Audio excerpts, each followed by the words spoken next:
Hey there everybody, it's markcrilley. I'm back with another how to draw video. This is the 9th in a series of videos about how to draw animals. I've done one on a wolf, a kitten, a dog, a tiger, a fish, and so forth. And today we are going to be doing one on how to draw a lion. Now you can see that I have a perfect square here.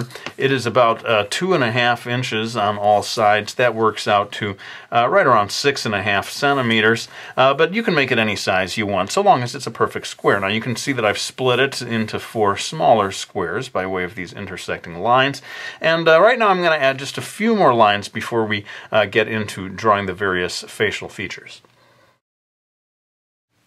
Alright, so you can see I've drawn a larger square here. It is about 5 inches from side to side, so you're basically doubling the size of this square. And then I've put an extra line here that's exactly halfway between. This is going to help us for placing the ears later on. This is all for the facial features, and this square out here helps us figure out drawing the lion's mane later on. But I just wanted to point out the size of all of this before we get going, because you want to make sure you have plenty of space all around the square, even below, as you begin working on this project. Well, let's go ahead and zoom in and start working on the facial features of the lion. So this line basically delineates the contour of the face, where the longer hairs of the mane begin to grow. And hopefully the square down here, if you look at the space, these shapes on either side, that can help you sort of get those lines in the right place. And notice that it kind of comes down to, I guess you'd call a widow's peak here, just in the center, the dead center of the lines there. And let's go ahead now and begin to draw the shapes of the eyes. So here you see this unusual shape around the edge of the eye, in which it sort of looks like a tear duct is pointing down at an angle and then more or less straight across over here. And then the eye itself is really not all that large. You'll want to pay attention to, that initial square and its placement just a little to the left of the center of that square. And then, of course, we're going to have to reproduce this in the same location, just flipped around on the other side. So you can see that having these squares in place can help you to get that distance in there between the eyes, because they are pretty widely spaced. Well, let's move on now to drawing the nose. Alright, well, this shape of the nose is really quite unusual, and I came up with this based on studying photographs, and it became quite an educational process for me to see how different the lion's nose is from, say, the wolf's nose. These extra sort of horn-like shapes out here at the edge make it quite different, and presumably this allows scent to come in from the left and the right into the nostrils. Well, do your best to replicate this shape. The one thing that I noticed was how kind of perfectly symmetrical and curving this line is as it comes down to just really a super fine point down there, and then basically you're just trying to replicate this slightly wider curve in the center compared to these narrower curves over on the sides. Well, I think we're ready to finally move on to drawing the mouth and the chin. Now, one thing that I noticed as I was learning to draw the chin was that the hair is considerably longer on the chin than it is on the rest of the face, almost sort of beard-like when you get down to this area, whereas the whole rest of the face, the fur is really quite trim. And then you want to pay attention, of course, to the size and shape of the sort of snout region, as I tend to call it. And again, the squares, are just helping you for placing all of this stuff. The nose rests upon that center line, and this shows you the extent of the chin and so forth. This area in here is really just going to be all blackened in, as is this area around the nose as well later on. But let's go ahead and add just a little bit of detail here across the snout. And later on we're going to have whiskers coming out of here, but I'm going to kind of go back in and erase a little bit the upper and lower line. Really, those two center rows seem to be the most clearly defined to me. In these upper areas it starts to fade. The upper and lower area starts to fade a little bit. Well, I'm going to refocus the camera so that we can start to get to the ears and the shape of the mane. All right, well, the shape of the mane is kind of amorphous and quite changeable, you know, depending on which way the wind is blowing. But the ears can kind of anchor us in the drawing here. So let's go ahead and put in the lines of the ears. So much of the ears are going to be defined later on by way of shading and rendering the fur, but I guess I can say one thing for sure about them is that they are very much rounded ears. They don't come to a point the way that, say, a wolf's ears do. And otherwise, you just want to make sure you get the placement here, and that's why I put in this initial square, basically, so that you can sort of see the distance between these two lines in terms of placing it, and also pay attention to the height, you know, as it crosses above this midway line just a little bit, but most of it, the lion's share, sorry, I couldn't resist that terrible joke, of the ear is beneath that central line. Well, let's go ahead and get some lines in here for the lion's mane. All right, well, I think you could consider these lines almost like placeholder lines. This is not the final shading. I'm going to put a lot of time into refining the fur later on, but this helps give you the basic idea of the extent of it. And notice how the hair at the top of the head does not quite reach that upper line of the square. That sort of helps you see the extent of that, whereas it does cross quite far below the line for the chin there. So basically I'm going to be refocusing, and you probably won't even see this line up here anymore because it's not so important after this stage in the video. Well, I want to zoom in now and begin to draw the eyes. Okay, well, we can finally knock it off with the time-lapse and get into some real-time drawing here. I'm switching to my trusty black Prismacolor, just a simple black colored pencil, to begin darkening in this area all along the edge of the eye.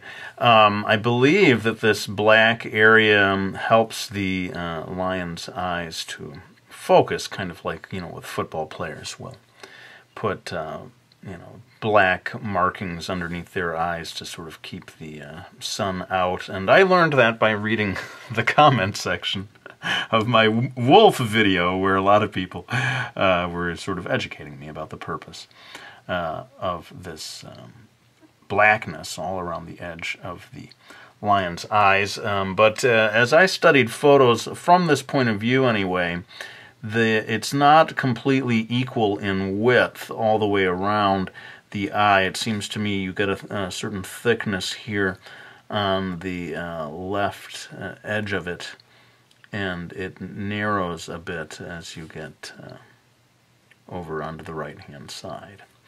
Now, the pupil of the lion's eyes is quite small, at least again in the photos that I studied, and I'm going to put it just a little bit to the right, because I think what happens is, and I'm going to switch now to my trusty Dixon Ticonderoga. A little harder for me to say that compared to black Prismacolor, but the shading comes in here, and in a lot of the photos that I studied, it gets a little obscured in this upper area and staying quite pale in the lower part of the eye. So the shading becomes pretty important here.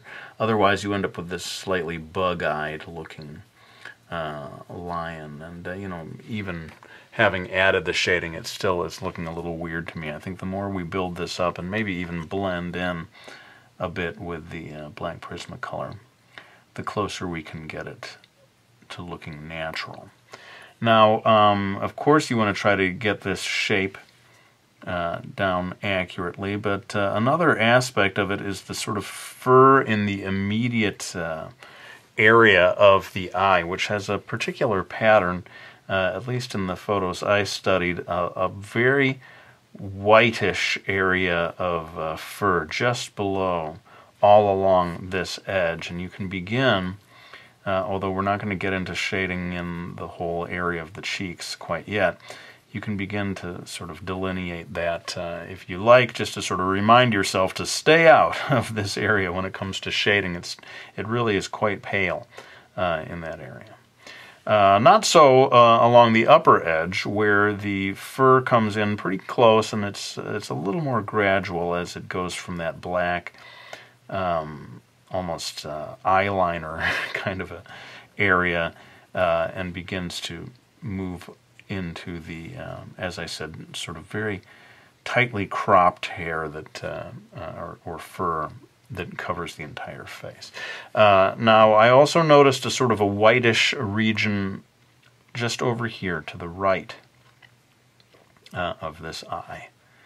And, you know, different lions are probably going to have different patterns, and I'm going to get into the shading of the face and the mane as much as I can in this video. Shading is a very time-consuming process, but I'm going to do what I can in terms of covering significant parts of that in real time.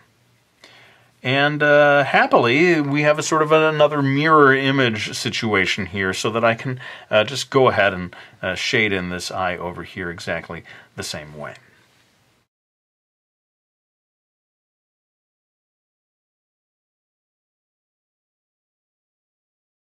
Okay, so you can see I decided to erase the guidelines before I got too much further into the shading area, but I thought I'd point out one other little detail that you can add if you want to. Again, can't say if this is true of all lions, but in some of the photos I saw almost a sort of eyebrow-like pattern here. Of course, it is not an eyebrow. I think it's just darkness in the fur, but just above either eye, just a little black line there again in some of the photos that I saw. And we're going to, you know, be getting into a lot of shading all in this whole area later on, but for now let's start moving into rendering the nose, and I'm going to go ahead and switch back to the black colored pencil. I think it is rather important in doing a good illustration of a lion to get yourself some source of jet black. Now, you know, I'm using a black colored pencil, but there are other ways of doing it, I suppose. You could be using paint of some kind. You may try to, you know, follow along with this using ink, whatever technique you use, or indeed doing it all digitally on the computer. This is the area where you really want to go to black. Not so much in the front tip of the nose, but this whole area beneath the nose. In fact, because this really is just all about blackening it in, rather than squander my precious real-time video section, I'll go ahead and complete just the black areas in time-lapse. So there are other areas that go to jet black as well, but I thought I'd stop here having got these areas in, and just notice how much it comes to kind of a point here and here, and then also down here. I was struck by that, something I had never really noticed about a lion's nose until I started studying these photographs.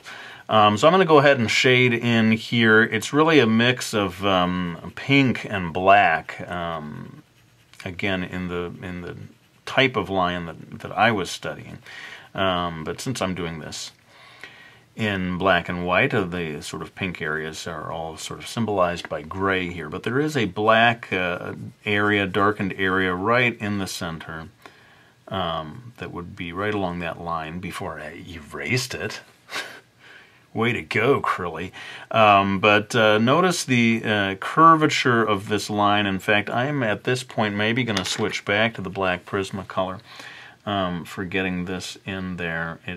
You can kind of go ahead and darken to jet black all the way across here, and in a way it sort of curves around at the edge. I don't know if I'm getting that quite right, and I hope this shows up in the video, but it does sort of curve around as it reaches the very edge of the nostril there. And then I noticed, if you're going to get into details, again, at least with some types of lions, the black begins to break into a sort of speckled pattern. So rather than just having it fade in a gradient way, I'm actually sort of breaking it into almost like a Dalmatian kind of a pattern in that area. I'm going to go ahead and darken this in as well, and I noticed one or two spots down at the base of the nose right here.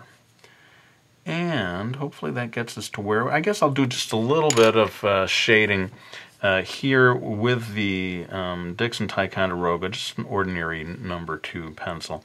and show how it fades a little bit here, just along this edge. But as you come into this little V shape, it's quite tight black versus white right here. A little more of a fade in this area here. And you know, as I said, I'm going to be getting into drawing the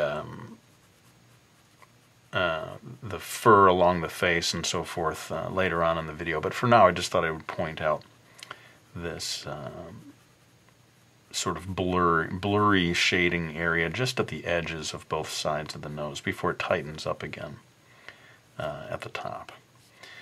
And this whole area here where the whiskers will be eventually does stay quite pale, it seems to me, on most, certainly in the photos that I was studying. Maybe just a little bit of a shaded area up here at the top, and maybe down towards the edges, a little light brown shading, but remarkably white in its coloring right up here in the snout region. Now, speaking of black, there is going to be quite a bit of jet black right in this area, so let me go ahead and do that in time-lapse. So yeah, all of this area in here pretty much just plain old black, but patience will be rewarded when you get to this section down here. As I began to study photos, I saw that you get a very high contrast area where white fur begins to grow straight out of the blackness of the, I guess, the area of the lower lip, although with his mouth being closed, you're not really seeing, I don't believe, the lower lip in this image that I'm creating here. But just want to point out how if you take your time, you can begin to suggest white fur, very short little bits of white fur growing out of just this area here, and then they're gradually getting longer as they begin to form the whole sort of tuft of fur, which is the chin itself. And I'm going to switch now back to the Dixon Ticonderoga to just create more of a slightly grayish effect. This fur, the fur itself is white, but I think I'm getting gray in here to sort of suggest areas of shadow between the various little tiny spikes of fur. It is sort of a tricky effect to pull off, and as with a lot of this stuff in rendering fur, you're going to see me erasing away, adding shading and then erasing it back away as part of my technique for suggesting this sort of fluffy looking fur. And in a way, this area here at the base of the chin is going to be defined a little bit by the darkness behind it. And so I can't really get to drawing the rest of this until I've drawn an area of shading back behind the rest of it. So let me go ahead and get a little bit of that in there right now. I guess you want to pay attention to the length of the fur down here. I'd say this is the one area of the lion's face where the fur is at a sort of moderate length, very tightly, very low to the face up here. And then when you get down to the chin, just it's sort of a midway, getting a little bit longer, but not nearly as long as what you're going to see in the mane later on. And I may resort to using my favorite white gouache later on, because we do have white whiskers coming out here, and I'm kind of debating with myself almost as to how to render that, because trying to draw between the various whiskers, I think I might have done that on the wolf video or the dog video or something like that. It's very, very challenging stuff. So anyway, we'll cross that bridge when we come to it. But let's go ahead and refocus, and maybe I'll start getting into doing some of the shading of the face. So I'm going to start to shade in the area of the face, and this is where things become a little tricky in terms of making one of these videos, because I know a lot of people want to see this whole process in real time, which, theoretically I can see why you want that, but the truth is the shading, this part of the video that I'm embarking on right now, is probably like a 2-hour process, and for me to film every single part of that 2 hours, there's just a lot of problems with that. You know, it's hard to upload a video like that. I think it becomes very boring to watch because the changes are so incremental. And so, sorry to go through this yet again, but I see a lot of people like, why did you go into time-lapse? I hate you, you know. I'm just trying to explain why I feel like I kind of have to do that. But for now, we're sticking in real time, and there's going to be different patterns on different lines' faces, I'm sure. But I noticed one sort of, you know, vaguely triangular darkened area in a photo that I studied, reaching a kind of nearly black area as it comes up here and begins to join the area of the mane. And I'm going to hold off on drawing the lion's mane until a little later on. But I want to sort of focus again on where are these sort of darker areas. You know, as I said, there's this white area, and right next to it sort of a darker area that maybe almost begins to join into this triangle. Again, I hesitate to say this is the way because I'm sure different lines are going to have different patterns. But I would advise you, if you're going to do a drawing of a line, go ahead and do what I did and look at photo reference and base your drawing on one specific lion rather than, you know, trying to sort of invent your own pattern. I mean, there's nothing wrong with that if that's what you want to do. You're making sort of a fantasy lion or whatever. But if you really want the accuracy of something that reads like a real lion, it's probably best to focus on one particular photo and try to reproduce as accurately as you can the exact patterns that you see on that face. So the one that I saw, it gets quite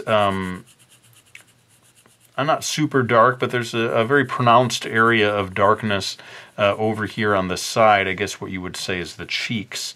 And notice that I'm kind of moving the pencil in a more vertical way here to suggest the direction that the skin is being pulled in over here, you know, that we're seeing sort of from the side almost. This area of the lion's face.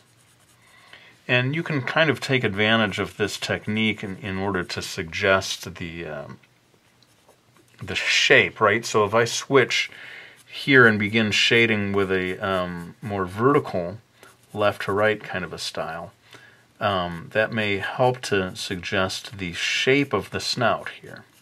Even though the hairs don't necessarily grow sort of in this left to right direction, the truth is the hairs are so very short at this point that for you to try to render each individual hair, well, it could be done, but I think you would want to be working on a much larger sheet of paper and with really high definition photo reference so as to be able to do those. What I'm doing is sort of doing a compromise.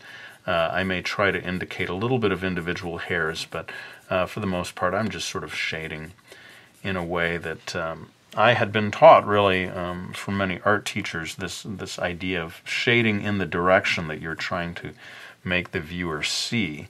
As I said, going up and down over here where I want you to feel that that's the edge of the face, and then starting to go across here to give the sense of the snout. Now, you know, a lot of cartoonists will draw a line right here. It's like, this is the snout, you know.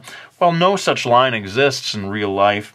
You can begin to sort of suggest it by way of shading, but anyway, the photos that I was studying did not have any pronounced line right there along the snout. It certainly does help, though, in terms of what we expect to see, what we know of the lion's facial structure.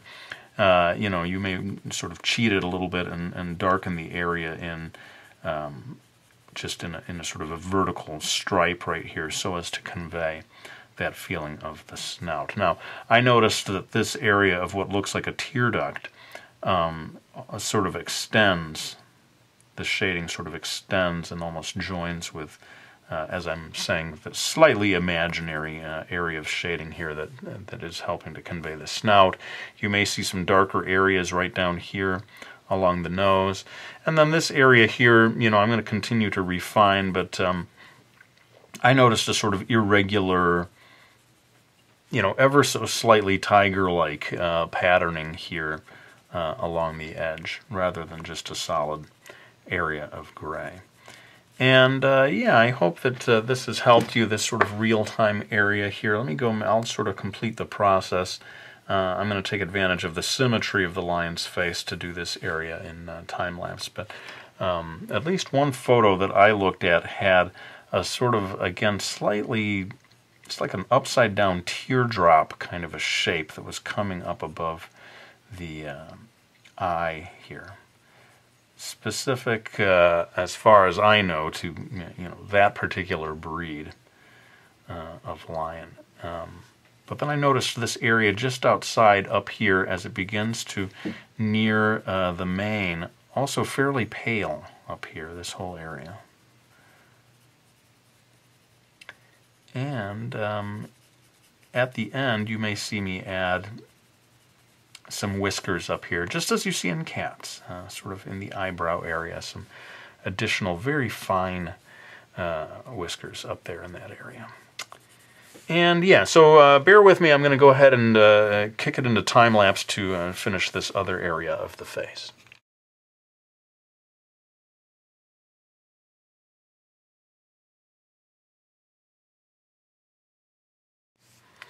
All right, well, I will probably continue to refine this later on in the drawing process, but I wanted to point out something that I noticed in terms of these short little hairs on the snout getting a little darker in a very subtle way, just as they come closer to the nose, and then just a little pale area, they don't quite reach to the nose itself. And getting little details like that can help to add authenticity to your drawing. And otherwise, I think it's time now to refocus the camera and start getting into drawing the much longer fur of the lion's mane. Well, there's an awful lot to deal with in terms of drawing the mane, but let's at least get some of the basics in here. One thing that I noticed is that the hair that's coming out right here at the top of the forehead is considerably shorter than, I would say, really the hair anywhere else on the rest of the head. And almost like they've been given a punk rock haircut or something. The hairs just grow to a shorter length right in this particular area. And then, of course, you also want to be paying attention to the direction, as you would expect, straight up right in the middle, and then beginning to point off to the left and to the right on either side. And basically just getting increasingly longer as you go further out. Now, in addition to the sort of direction that these bits of fur are going off in, you will also eventually need to pay attention to areas of darkness. Now, I noticed, like back here, and I'm just going to do this really quick as a sort of shorthand almost, I noticed that there were darker areas way in the back of this particular lion, and that the rest of the mane considerably lighter, kind of orange in color, actually. So you're paying attention, I would say, to two different things. You want to get the direction of the fur right, but then you also want to pay attention to the patterning, sort of where's the dark, where's the light.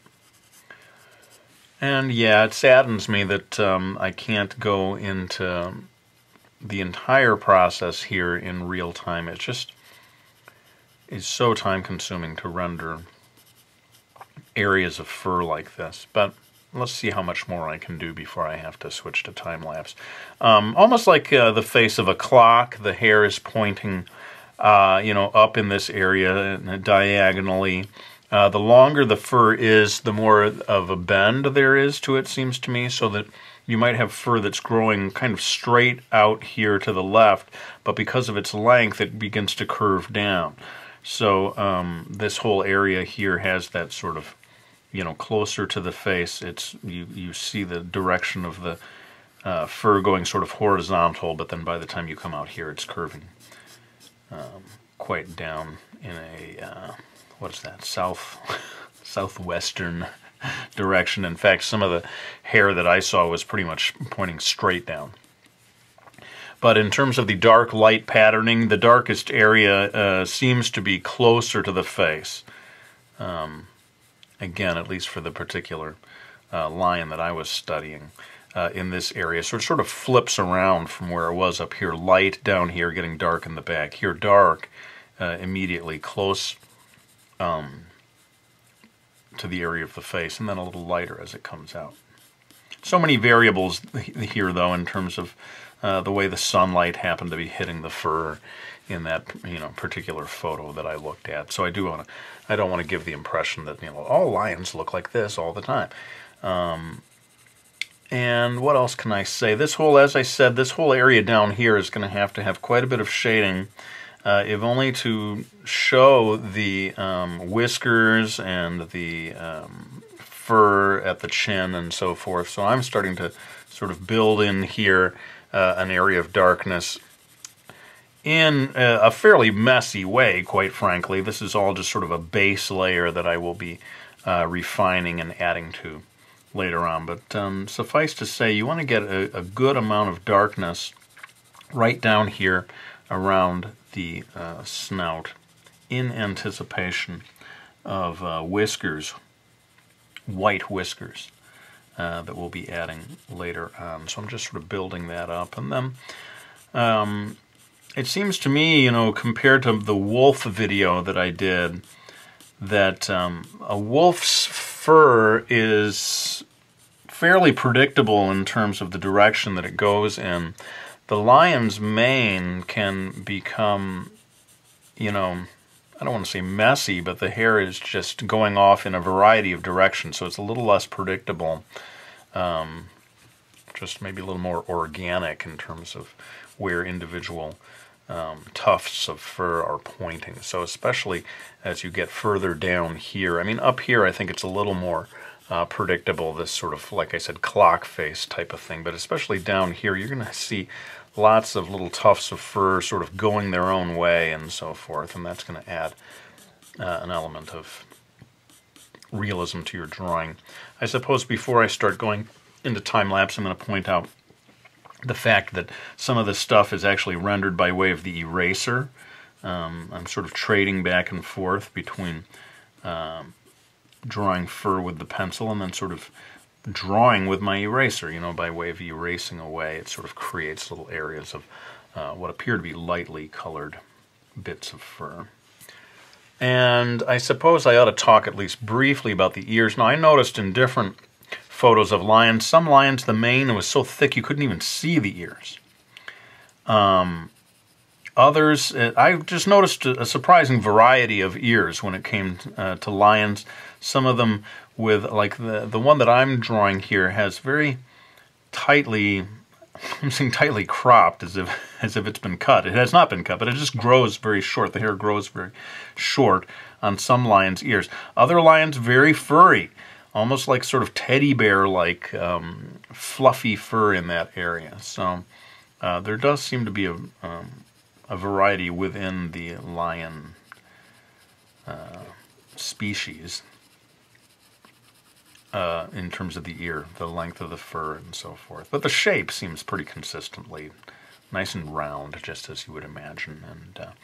And again, depending on how long the mane is in this area, you will see more or less of the ear, as this fur comes in front of it. In some photos I saw, like I said, completely concealed almost by the mane. You couldn't even tell that the lion had ears. From this point of view, maybe more visible from the side. Anyway, I hope that this will give you the basics of how I get started. Let me go ahead, I'll start to refine this, and I'll try to do my process of sort of working on it for about 20 minutes and then coming back and seeing if I can say more things about my process without actually trying to draw the entire thing real time. I think I can at least come back once, at least, maybe twice, to give you further pointers in this area.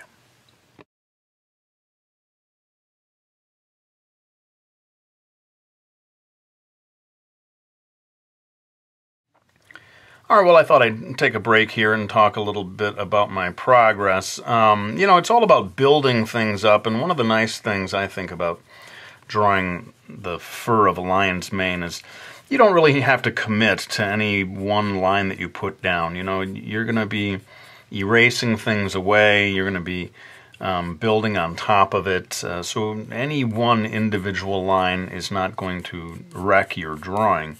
The key is really just to have the patience to keep focusing on, the direction of the line, building up darkness in areas where it's needed. I've noticed that this area over here near the eye, at the sort of base of the mane, keeps needing to be built up and added to. And, as I darken it in, I may well go back in and erase away, which for some people would be like, well, what's the point? Why did you make it dark and then make it light again? Well, it's sort of almost like oil painting. You're trying things out, you're adding on, you're taking away. And I, for one, enjoy the flexibility of being able to work at it little by little over time. Now, as I said before, it is very important to get some darkness right down here around the chin in anticipation of the whiskers later on. I think I'll go ahead and keep adding to the fur of the mane, maybe take that near to completion, and then we'll come back to do some of these final polishing details like the whiskers.